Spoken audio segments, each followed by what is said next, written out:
Hello class 10. Today I am starting with a new chapter, absorption by roots. It is your chapter 4. Okay, it's a plant physiology chapter. Now first thing which we'll go through is need of water and minerals for plants. First, what is the need? We all know there are many metabolic activities which are going on. So that is photosynthesis, transpiration, then transportation and mechanical function. Now these two we know that photosynthesis is definitely requiring lots of water, and transpiration, why? Because otherwise the plant will suffer from dehydration, because it is a lot of water vapor is coming out from the plant body. Transportation of substances also need water as the medium of transportation, and mechanical function because it gives the turgidness to the plant, which helps it for the stiffness of the plant, for the mechanical support of the plant. Okay, now why do we need mineral nutrients for plants? Mineral nutrients means potassium, calcium, magnesium, chlorine, these ions, and also some salts like nitrates, phosphates, sulfates. Now these elements are required as constituents of cell and cell organelles, as well as in the synthesis of a variety of compounds or enzymes within the cell. So this is the answer to the question, why do plants need mineral nutrients? Now, characteristics of roots for absorbing water. The first character should be a huge surface area provided by rootlets and root hairs. You can see the diagram of root hairs over here. This is the diagram of root hairs.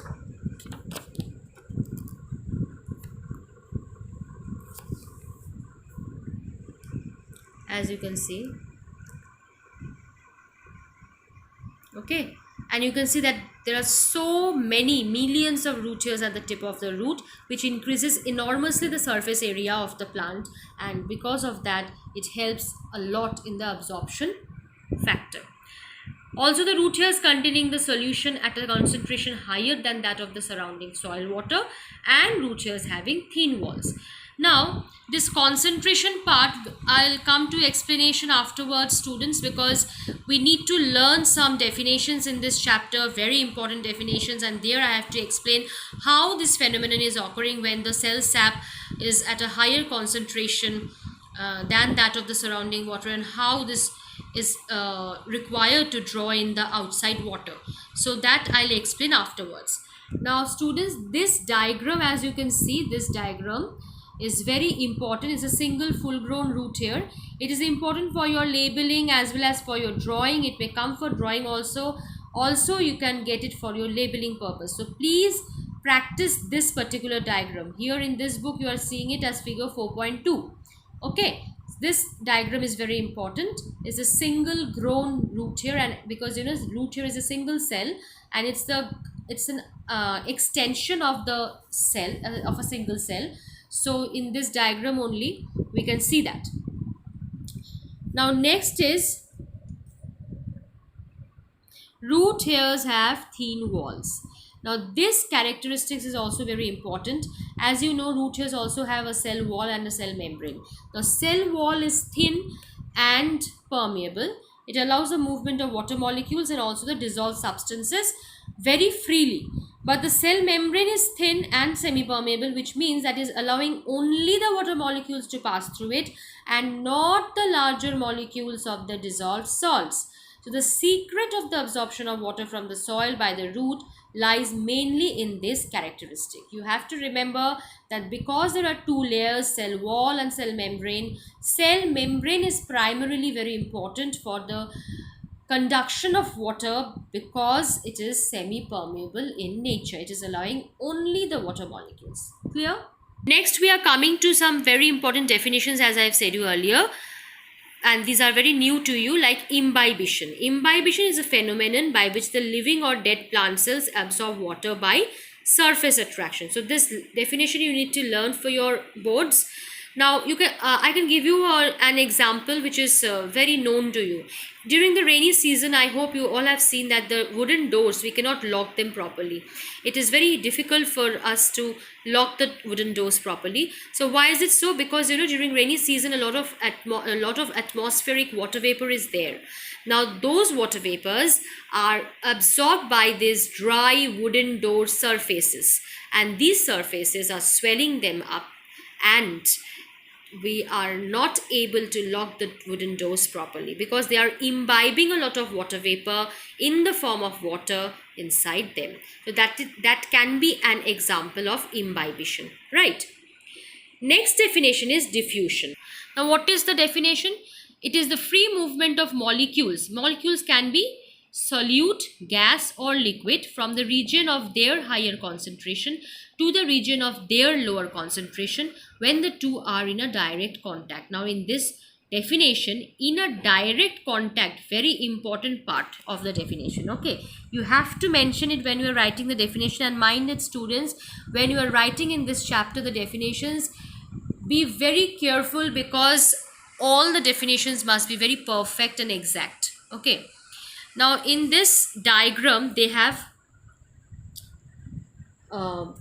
explained the phenomenon through an experiment, a very easy experiment. In a beaker they have taken water and they have poured over there a potassium permanganate crystal which is pink in color, as you can see, and slowly we will get to see that the whole water in the beaker has turned into pink. So this is a phenomenon of diffusion. I am giving you an example of a very common day-to-day example. That is when we spray perfume in the next room, then you can get the smell from the other room.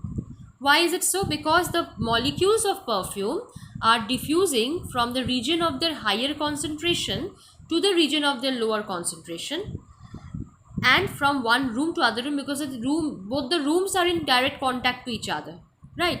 So that can be also an example of diffusion of the perfume molecules. Clear? Now this diagram is important. Why? Because you can get it as context. You can get the contextual questions regarding this diagram. Next definition is again very important: osmosis. It is the diffusion of only water molecules across a semi-permeable membrane from a more dilute solution to a less dilute solution.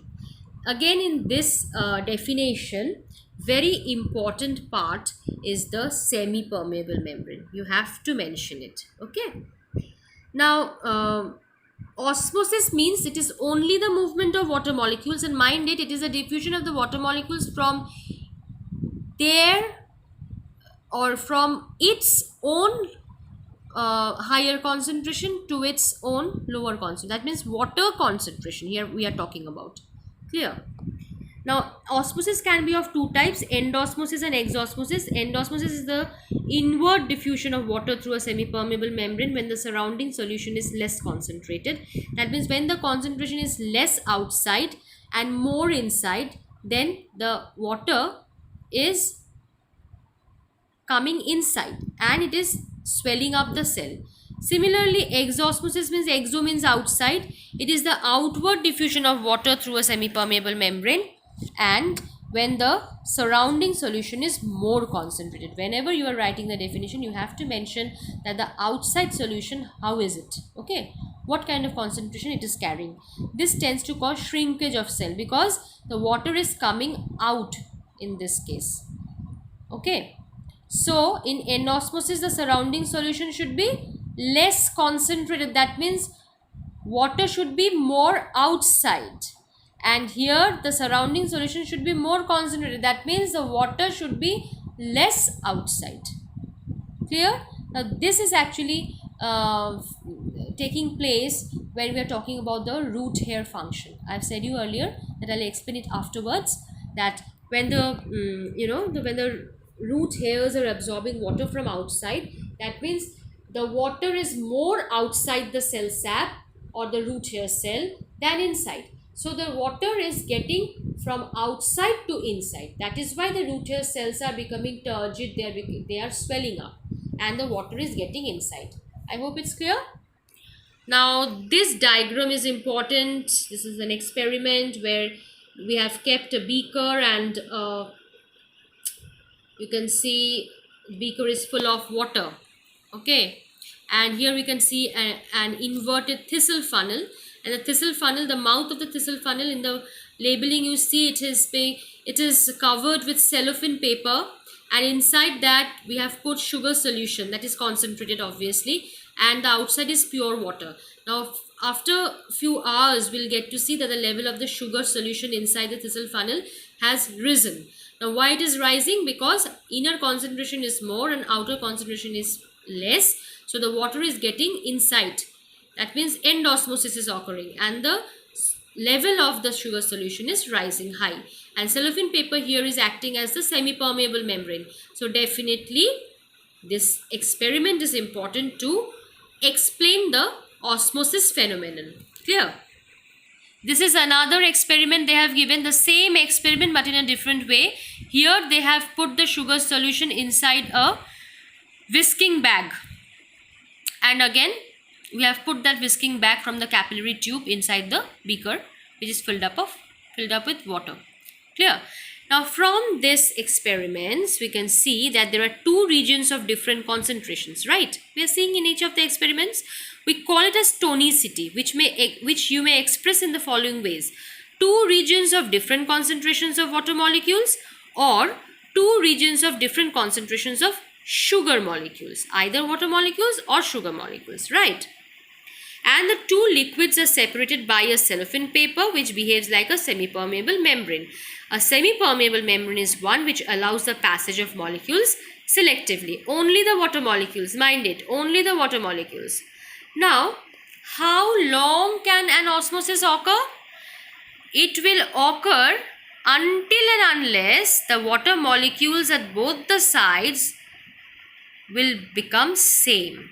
In this state of equilibrium, the water molecules from the beaker tend to force upwards through the membrane, but the weight or the pressure from the above holds them downwards. So you have to remember that the osmosis will occur up to that stage until and unless the water molecules at both the sides of the membrane is becoming equal, or it is attaining the state of equilibrium. I hope it's clear. Another very important definition is osmotic pressure. Osmotic pressure is the minimum pressure that must be exerted to prevent the passage of the solvent into the solution when the two are separated by a semi-permeable membrane. Clear? So this is a big definition, but you have to remember, students, and practice it. I will say you will learn it and you have to practice it. So this is another definition which is very important. Another definition is tonicity, relative concentration of the solutions that determine the direction and extent of diffusion is called tonicity. That means the concentration, relative concentration on both the sides will determine the direction, at which direction the water will move and up to which extent it will move. That is tonicity. There are three types: isotonic, hypotonic and hypertonic.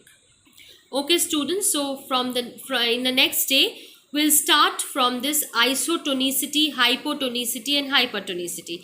You just remember this much, that iso means equal, hypo means lower and hyper means higher concentration. So I'll explain it in details. Now up to this I hope there are no problems. Go through the experiments, the definitions, important definitions, and next day I'll explain the other part of the chapters, because it's a big chapter, so we'll need time for that. Go through the chapter properly. If you have any problem, come up with the questions. I will clarify it. Thank you.